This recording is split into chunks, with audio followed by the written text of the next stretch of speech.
I want to know, out of your mouth, Jeff, JB, what will make or break this season? Injuries aside. Okay? I don't want to hear, Jared Goff is injured. I know. I want to know. Make or break, and then we'll revisit this right before the season and see if after camp you guys have changed your minds. But I want to know. Make or break the season. Mm-hmm. What goes right, what goes wrong that guarantees success or failure, Jeff? Well, I think the obvious one, and we kind of talked about this before, it's got to be Dan Campbell to some extent, because we watched him botch a couple games last year, but I don't think that'll be the case. I think he's, 2 years now under his belt. I don't see Dan screwing up games. But I will say this. One thing I am worried about, and I think that could hurt the Lions or set them back, and it has nothing to do with injuries, but it is about the offense. I am worried because, again, you drafted Sam Laporta, you got Jahmyr Gibbs, you signed David Montgomery, you got nice pieces. Amon-Ra St. Brown, we know what he brings. But what about the others? I am worried about this offense production out of the wide receiving core. Josh Reynolds, Khalif Raymond. You got Sam Laporta, rookie tight end, who I think will be involved a lot this year, but still, he is a rookie. Jameer's a rookie. There's a lot of uncertainty with this offense this year. Although last year, they didn't have Jameson. They had Chark, and still they had an explosive offense with what they were able to do, and the offensive line did stay healthy. So, of course, health is part of that. But even if they are healthy, I think what would set this team back offensively is the lack of production they had last year from the others in that wide receiver core. Because if Marvin Jones, Sam Laporta, Josh Reynolds, Khalif Raymond, if these guys can't be somewhat productive and can't be depended on, then they're going to have problems. Because this offense still, they may not be top 4, top 5, but they have to be top 10. Because if they do regress significantly, which I don't think will happen, then you're going to have some problems. That offense needs to be humming. Not to maybe that extent last year, but you need Marvin and these guys to show something. They need production besides Amon-Ra St. Brown. They do. Okay, I'm going to go with what will make their season. Okay, and then I'll get to the break after JB. What will make their season is if the defense is top 15. We kind of hinted at it. Yeah. I know it's the obvious, but I'll take it a step further. Kirby Joseph will be in the conversation of one of the 5-6 best safeties in the NFL. Mm-hmm. And Aiden Hutchinson will emerge as either not just up and coming, but the guy that's just on the outside of the Myles Garrett, the Bosas, the Micah Parsons, like just outside of that group is going to be Aiden Hutchinson. I think development for the second-year guys on the defensive side is huge. But the general answer would be a top 15 defense. Give me that improvement. Cam Sutton, C.J. Gardner-Johnson, they improved the secondary. They drafted a linebacker. I'm much more confident about the defense going into this year. I think the only way they fail, I don't know. I don't know how they fail on defense. They have all the tools necessary for success. Now, with that being said, with the amount of confidence we have in the defense, I think another thing that could break the season is Jared Goff. Nothing to do with health, performance. And last year when they were 1-6, yeah, Jared didn't play his best stretch of games as it is. He had turnovers. You saw some of those games. The defense absolutely was horrific. So that's part of it. But Jared Goff can easily make or break the season. If he has a season like he had last year, efficient, 29, 30 touchdowns, even if the interceptions go up, that's okay. I'm talking about significant regression. Jared Goff could be easily one of the breaks of this entire team. If he doesn't keep that up, if he regresses significantly, the Lions are screwed. Fair enough. That's JB, going to be part of it. I want to know, make or break. You pick one, or you can give me both. I want to know from you what makes a season, what breaks a season, without injuries. Yeah, without injuries. And I'll go with break, and I'll actually add on to what Jeff said as well. It's Jared Goff's performance. We've all heard that he's having some rough time in OTAs and minicamps as of right now because the Lions' defense has significantly got a lot better. So, as the saying goes, iron sharpens iron, and you would think that this would help him out in the long run. But if he gets into season and we start to see that regression a lot more, interceptions start to go up, touchdowns start to go down for him, that is going to hurt the Lions in the long run for this season. So give me Jared Goff on not performing to his elite expectations we all expect him to be. And a lot of that rides on the first 2 games. You're on the road to Kansas City, then you play the Seahawks. Like, yeah, defense matters, but let's not act like Jared Goff. He has to go out there and perform as well. So I think Jared's a big part of that. Not even a hate on Jared Goff segment.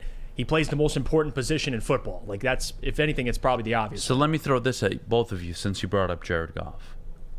1 interception in his final 10 games. This is excellent. Beyond excellent. I mean, that's literally all-time great in terms of protecting the football.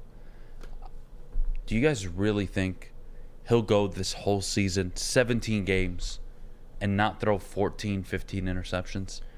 Like, what's the number where you're comfortable and where you're concerned with? Like, for me, I think he can throw 9 or 10, and that would be a very good season. That's what I was going to say. 10 is probably the max. Anything over that, you're like, what's happening? Well, for me, it's the most important thing is touchdown-interception ratio. That's what matters. Because if you throw 14 interceptions, then you better have 35 touchdowns, 30 touchdowns. Because to your point, JB, if he throws 9, 10 interceptions, then I don't mind if you throw 26, 27 touchdowns. To me, it's touchdown-interception ratio. So to JB's point, I mean, if you're throwing 14, like Josh Allen he led the league last year in interceptions, but he also had 30, almost 40 touchdowns and 800 yards on the ground. So, like, it just depends, really. The interceptions I'm not too concerned about as long as they're not pick sixes. Jared threw a couple of those last year to start the season. But more so it is the ratio, touchdown-interception. That's what matters. Okay, JB, give me a make for you. What almost guarantees success for the Lions this year? Individually or as a unit?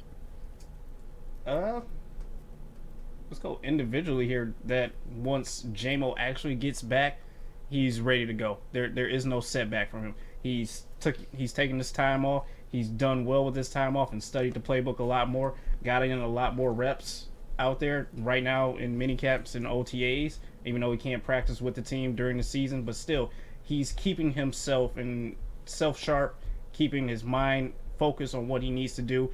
Stays off the sports betting books for a while. And is ready to come back and play and ball out. And we'll see that in week 7 if he can actually go out there and do that.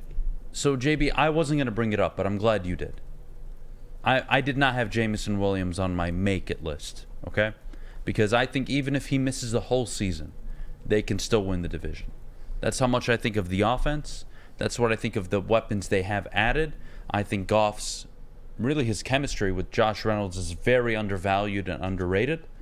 Not that it wouldn't be nice to have JMO, but I think you get my point. Yeah. But to add to what you're saying about JMO, if he comes out and gives you first-round level talent / production, like a Chris Olave last year, like a Garrett Wilson, yeah, I think you're right. I think it almost guarantees them success because that is another level that this offense can reach that they probably couldn't if he's not on the field. Fair? Fair. All right. That went well. Good. Let's talk about a first-round rookie. Jahmyr Gibbs, first pick for the Lions in this draft. Shocked everybody. Okay? We've seen him show off in pajamas, as Alex Anzalone would say. The guy looks unbelievable. But I want to know. You guys tell me. We're a month and a half removed. Are you comfortable with Jahmyr Gibbs being that pick? Where they took him, the 12th overall pick. You haven't seen him play it down.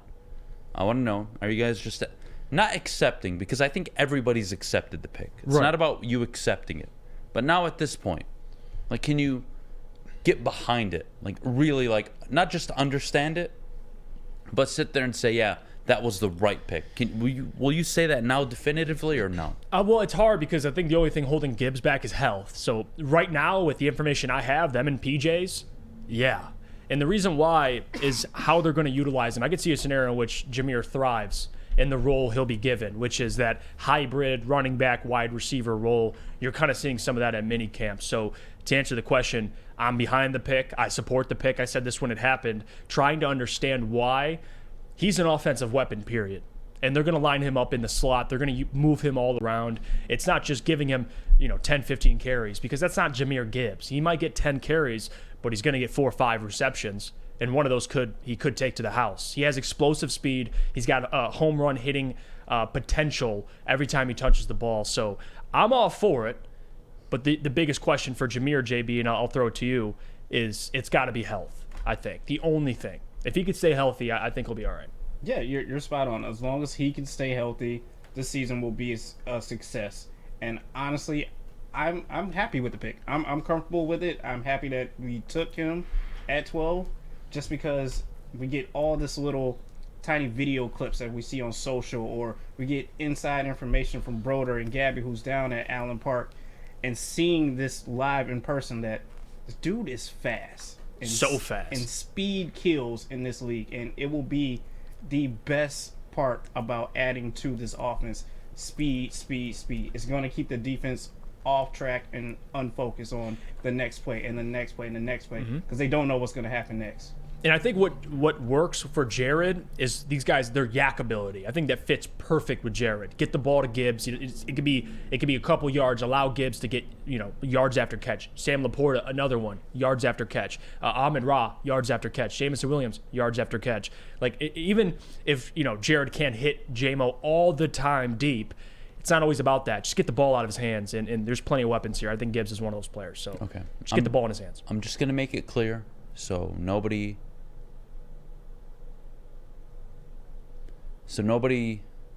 can say anything other than, all right, Jahmyr Gibbs is the pick.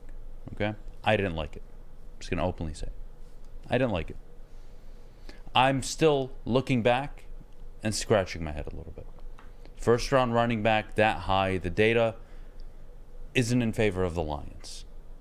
But if I can look past that, which I'm willing to do, one, because I have no choice and he's a player on this team, and two, because I can't sleep at night if I just don't let it go. Okay? Time will tell. But Jahmyr Gibbs stays relatively healthy. I mean, you're looking at a 300-400 yard rusher, depending on workload, because I think that's going to be a number I don't know how to predict. Could be 5 carries a game, could be 7, could be 8. I doubt 10. I doubt they give him the ball 170 times on the ground. If anything, they're going to want to target him in the air 70 times this season, maybe. And that's what JB just said, which I loved, which was speed kills. And I think that's the one thing I love so far about Jahmyr Gibbs, showing off his speed, his separation, his ability to make guys miss. I can't wait to see it on the football field. Again, did I love the pick? No, not going to lie to you guys. Right. No, I didn't. And he has to, along with the Lions, justify and hopefully prove me wrong that I didn't like the pick. I didn't like the pick not because the player's not good, though. I didn't like the pick because historically that, whether you like the term draft capital or, positional value, whatever, I don't care. Taking a running back that high almost has zero implications in terms of winning a championship. Historically. That doesn't mean Jahmyr Gibbs isn't going to come out this year, probably get 1,000, 1,200 yards from scrimmage with 6, 7, 8 touchdowns, 500, 600 yards receiving, maybe. Right. Wouldn't shock me one bit. I think he'd be a damn good football player his first year. So you know what? Enough time has passed for me to kind of just get over it. And I'm not going to sit here and, let's say 3 weeks into the year, Jahmyr Gibbs is off to a slow start. Oh, Brad Holmes, the line. No. I'm not going to do that. I'm not in the mood to do any of that. I'll pass. I expect Jahmyr Gibbs to be a very good football player year one. Do I expect him to be Christian McCaffrey, Alvin Kamara, Jamal Charles out of the gate? No. And I don't think the Lions want that, if anything. Again, I need to wait and see how many carries they'll give David Montgomery compared to Jahmyr Gibbs, and how active he's going to be, not only leading up to Jamison Williams returning, but after. What happens when JMO does come back? Because I would imagine Jahmyr Gibbs is going to get 5, 6 targets a game. Right. Weeks 1 through 6. Minimum. What happens when JMO comes back? I'm more excited than anything to see this offense be put together. And I want to see it on the field. And I want to see him specifically because we all remember what DeAndre Swift was like when healthy, which was never. But when he was, my God, added a dimension to this offense that it almost felt unstoppable. I think Jahmyr Gibbs to some capacity can give you that day one. And credit to Alex, our stats guy, because I asked him last week to get me just stats on first-round running backs, and I'm going to read a couple of these off for you that he found. 19 first-round running backs selected since 2010. 11 of 19, which were selected also for a Pro Bowl. So 57% since 2010, those guys have equated to Pro Bowlers. And then since 1990, there have been 186 running back Pro Bowl selections. 101 of the 186 were first-round picks. Can you give me the first data back again? Because I can't go back to 1990 because that's when you ran the ball. But give me the first one. So that one I think is a great number. So 2010, that's excellent. Most fair Modern stat. football. 19 first-round running backs selected since 2010. 19. 11 of those were made the Pro Bowl. So less than one per year, though. I think that's the first thing I take away, right? Yep. The second thing I take away is I want to say since the year 2000, because I pulled the stat before. Mm-hmm. First-round running backs average 4.5 yards a carry. Every running back after the first round, including undrafted, I believe, 4.3. That's the entire league average. Is that much of a difference? Now, if you go get me, I hate to say it, but Tyler Algier, and compare him to Jamal Charles, it's not even close, right? So there's levels to, who these players are. Alvin Kamara, Christian McCaffrey, Derrick Henry, Trent Richardson. Right? So, I don't expect Jahmyr Gibbs to be Trent Richardson, but, again, for the Jahmyr Gibbs pick to make sense to me, he has to make the offense more dynamic, like DeAndre Swift provided, which I think he can do. He's going to have to catch 500 yards receiving his first year. He has to. And I think the third and most important thing that probably will go under the radar because nobody ever equates winning and losing with running backs. But does he have game-changing ability? Game-changing ability. If he does, he's worth the first-round pick. What does game-changing ability mean? Deebo Samuel out of the backfield. Christian McCaffrey catching balls out of the backfield. Right. Alvin Kamara back in his heyday. Jamal Charles.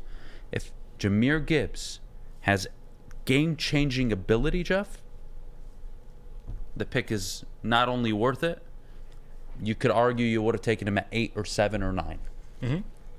And that's kind of been the process since the draft we've been trying to cope with or comprehend is the reason he was selected at 12. Because, listen, I was a big Beydoun guy. I mean, if you guys watch the show, you know how much I advocated for him. I didn't expect Gibbs to be taken in the top 15. But the mock drafts, I mean, who cares? At the end of the day, the GMs value these players differently than we do.